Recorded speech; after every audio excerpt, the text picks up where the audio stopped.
Ever get that creepy feeling like someone's watching you? Mm-hmm. Like all the time. Well, today we're talking about something that'll really send chills down your spine. We're diving deep into the world of spyware. Oh, yeah. And not just any spyware. We're talking about Pegasus. Pegasus is a spyware so advanced, so sophisticated, it can infect your phone without you even knowing. No clicking on suspicious links, no downloading shady apps. It can just slip in completely under the radar. Like a ghost. Exactly. We've got reports, analyses, statements, even from groups like Amnesty International. The Council of Europe, too. All about this very thing. And don't worry, we'll get to how you can actually fight back against this stuff later on. Oh, yeah. Stick around to the end of the show, and we'll tell you how you can combat these zero-click, zero-day exploits. We will have links in the show notes to the toolkit. Amnesty International's Digital Security Resource Hub. All there. But first, let's unpack what Pegasus is and why it's giving everyone the heebie-jeebies. Pegasus is like something straight out of a spy movie, except it's very real and very much out in the wild. That's the scary part. It can turn your phone into a walking, talking, well, listening device. Oh, great. Giving someone full access to your calls, texts, even your camera and microphone. So basically, my phone becomes their personal spy. Essentially. Pegasus is developed by this Israeli company, the NSO Group. They originally marketed it as a tool for governments to combat serious crime. Makes sense. And there were some early successes. You remember El Chapo, the infamous drug lord? Oh, yeah. Word on the street is that Pegasus played a role in finally catching him. See, that almost makes it seem not all bad. Right. If it's taking down dangerous criminals, maybe there's some good in it. Right. But I have a feeling that it doesn't stop there, right? You'd be right to be suspicious. Things took a dark turn when researchers discovered Pegasus being used against journalists, activists, political opponents. Uh-oh. Not just criminals, but anyone deemed a threat. Pretty much. That's messed up. And in several countries, too. We're talking a serious breach of privacy and human rights. What kind of information were they getting from these people? Well, you know, all those modules we talked about. Yeah. Think about device control. This means someone, somewhere, could be secretly turning on your camera or your microphone. Oh, no. Recording you without you ever knowing. That's really creepy. They could be reading your messages, stealing your photos, accessing your location, all in real time. So all this talk about cybersecurity and digital privacy isn't just paranoia then. It's actually happening. It's a wake-up call for sure. That's pretty unsettling. And what's even more concerning is the potential for abuse on an even larger scale. Uh-oh. What do you mean? There are reports suggesting that access to Pegasus was used as, get this, a bargaining chip in international relations. Hold on. You're telling me countries were trading access to this super spyware Yeah. like it was some kind of diplomatic gift?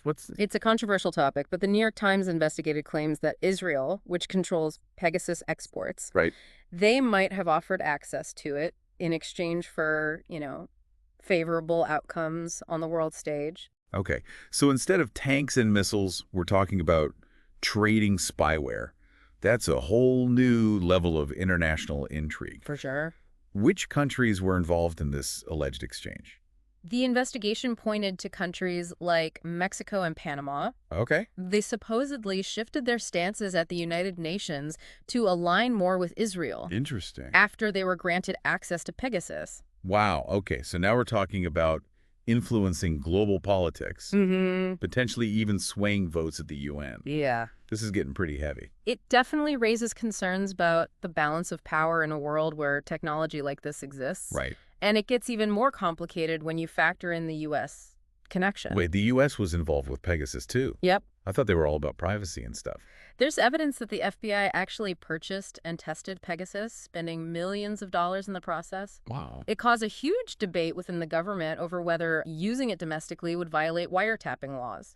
So even the FBI was tempted by this technology. Yeah. Makes you wonder how powerful this allure of Pegasus really is. Right. What ended up happening with the FBI and Pegasus? In the end, they decided not to deploy it within the U.S., citing concerns about legality and potential for abuse. Okay.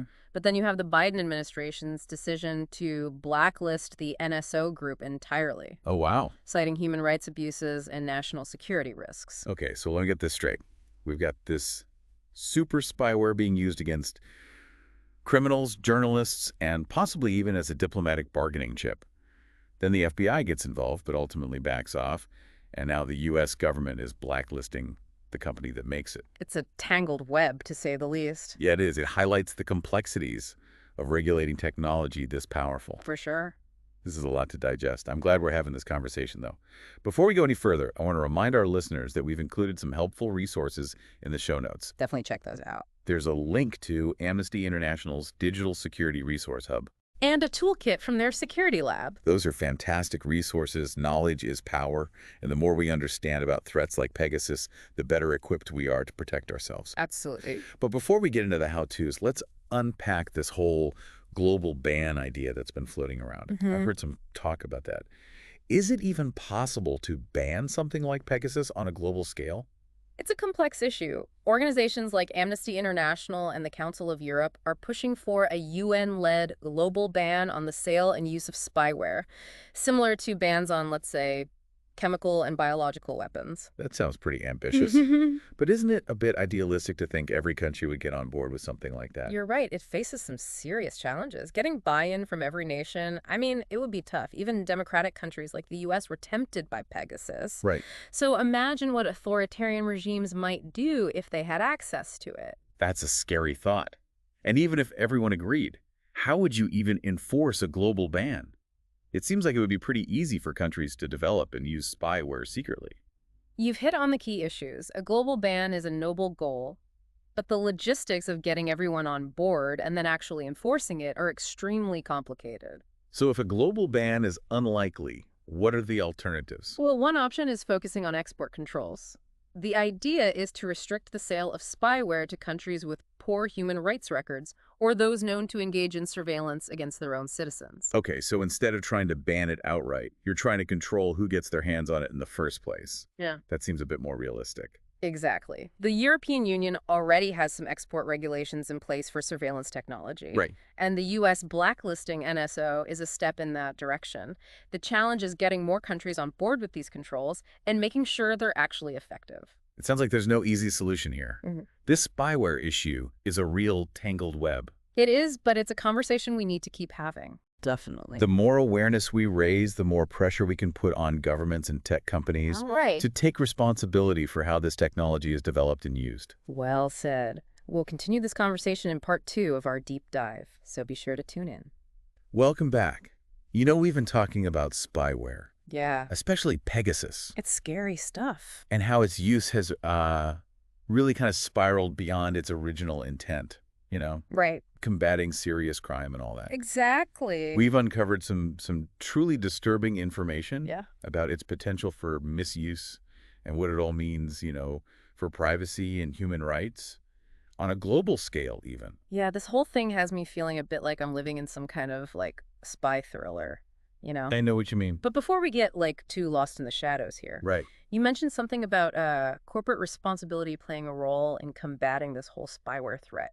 What did you mean by that? It's becoming, I think, increasingly clear that tech companies, they have a significant responsibility Okay. in preventing their products from being exploited by, you know, spyware like Pegasus. Right. Think of it this way. They kind of build the houses, Okay. and they need to make sure that those houses are secure. So you're saying it's not enough for them to just create these amazing technologies Yeah. and then just wash their hands of any responsibility for how they're used. Yeah, that's kind of what I'm getting at. Okay. We need, you know, tech companies to really step up, Yeah. proactively address security concerns. Right. This means, I think, investing heavily in security research, Uh-huh. you know, developing more robust operating systems and quickly patching, you know, vulnerabilities that could be exploited by spyware. That makes sense. Right. It's kind of like a car manufacturer, like recalling a vehicle with faulty brakes. Yeah. They have a duty to fix the problem before someone gets hurt. Yeah. And just like with car safety, there needs to be, I think, transparency and accountability in the tech world, you know? Yeah? Companies should be, you know, they should be open about how their products are designed. Work with security researchers, you know, to identify and fix potential weaknesses. So it sounds like a collaborative effort is needed here. Yeah. Tech companies building more secure products and working with, you know, security experts, like to stay ahead of the bad guys, essentially. Right. Exactly. But what about us? the everyday users. What can we do to protect ourselves? I mean, it's pretty clear now that relying on governments and tech companies alone isn't enough. You're absolutely right. We need to be proactive, Right. protecting our own digital privacy and security. Right. But the good news is that there are some, simple yet effective steps Okay. we can take to make ourselves less vulnerable. Okay, I'm all ears. What's the first line of defense? Strong passwords. They're your best friend. And I mean truly strong, unique passwords for every single online account you have. Oh, boy. Think long, random combinations of letters, numbers, and symbols. That's a lot. I could barely remember my grocery list, let alone like a dozen different complex passwords.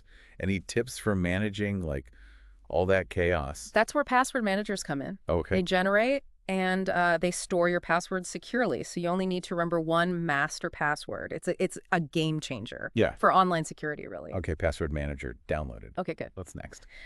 Don't underestimate the power of those, pesky software updates. They often contain, those vital security patches. Yeah. And they fix those vulnerabilities that spyware exploits to sneak onto your device. So all those times I've ignored those update now notifications, maybe not my smartest move. Let's just say those updates aren't just about getting, shiny new features. They're often about plugging security holes that could, leave you vulnerable to attack. All right, noted. Strong passwords, software updates. Anything else I should be doing to keep those digital spies at bay? Think about adding another layer of protection with privacy-focused tools, Encrypted messaging apps can help shield your conversations from prying eyes. And a VPN can encrypt your internet connection, making it much harder for snoopers to track your activity. I've heard about VPNs, but I'll admit, I'm not entirely sure how they work. Can you kind of break it down for me? Imagine a VPN, like a tunnel for your internet traffic. Okay. It creates this secure, encrypted connection between your device and the internet, making it much harder for, anyone to intercept or to track your data. Okay. And it's especially important when you're using public Wi-Fi networks. They're often less secure. So like at a coffee shop or like the airport. Exactly. That makes sense. Yeah. So basically, strong passwords, software updates, and a VPN. It feels doable. It is doable. But isn't spyware constantly evolving? Yeah. How do we keep up with the latest threats? You're right. The digital landscape is constantly changing. Staying informed is key, you know. Yeah. Be cautious about clicking on, suspicious links or opening attachments, even if they seem to be from, someone you know. It's like that old saying, trust but verify. Exactly. And don't be afraid to question things. If something seems off, it probably is. Trust your instincts. This has been a really eye-opening conversation. It's a bit overwhelming to realize how vulnerable we can be in this digital world. But I feel empowered knowing there are steps we can take to protect ourselves. That's the spirit. Knowledge is power. And, taking proactive steps to safeguard our privacy and security, I mean, it's crucial in this day and age. Yeah, it is. Before we move on, I want to remind our listeners that we've included links in the show notes to Amnesty International's Digital Security Resource Hub and their Security Lab Toolkit. They've got a wealth of information and practical tips for staying safe online. They're excellent resources. Yeah. We'll be back in just a moment to wrap up this deep dive, into the world of spyware. Welcome back to the show. Yeah. We've been on quite a journey, haven't we? We have. From the, dark depths of spyware to the potential for a global ban and everything in between. It's been a whirlwind of information. But I have to say, I feel way more informed than ever. I'm glad to hear that. It's easy to get overwhelmed by all this, talk of cybersecurity threats. Right. But as we've seen, knowledge is truly power. Right. The more we understand about these dangers, the better equipped we are to navigate the digital landscape safely. Absolutely. But before we wrap things up, I wanted to circle back to something you mentioned earlier. The idea of spyware being used as a tool of diplomacy. Right. It's such a strange concept to me. Yeah. It's like something out of a spy novel. It does have a certain cloak and dagger feel to it, doesn't it? It does, yeah. But the possibility of governments using spyware to influence international relations, I mean, it's very real. Right. Very concerning. The allegations surrounding Israel's potential use of Pegasus in this way, I mean, it's particularly troubling, really. Can you remind us what those allegations were specifically?